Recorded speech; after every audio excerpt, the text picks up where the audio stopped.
Dans les Deux-Sèvres, où l'on compte près de 200 éoliennes, le général Bernard Mollard, ancien pilote de chasse dans l'armée de l'air et vice-président défense et sécurité au sein d'Airbus, met régulièrement en cause le discours mensonger des promoteurs de l'éolien terrestre. Et quand je travaillais pour le groupe Airbus dans la partie spatiale, le bureau stratégie et développement d'affaires proposait de s'investir dans l'industrie éolienne et de manière, je dirais, majoritaire.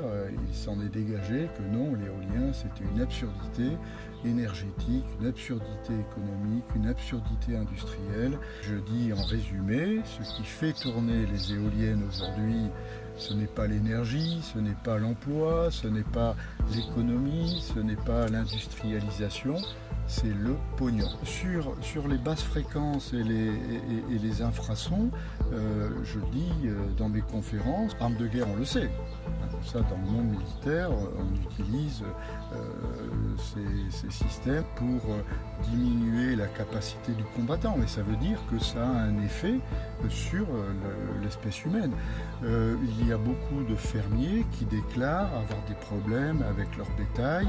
Les vaches produisent moins de lait, la mortalité augmente. Mais ça n'a pas encore été scientifiquement prouvé.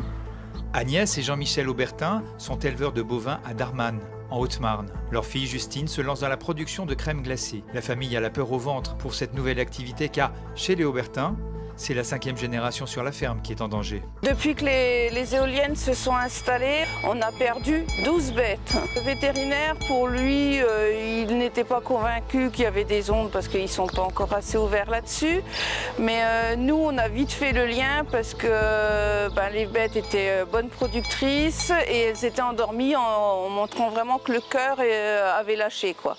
Dans l'exploitation, les éoliennes, c'est un peu une hantise pour l'avenir, sachant qu'il y a déjà beaucoup de pertes. On se demande comment que ça va évoluer encore. Et enfin, on les aime quand même, les animaux, donc les énergies renouvelables peuvent être compatibles avec l'exploitation, mais il faut changer leur méthode de faire.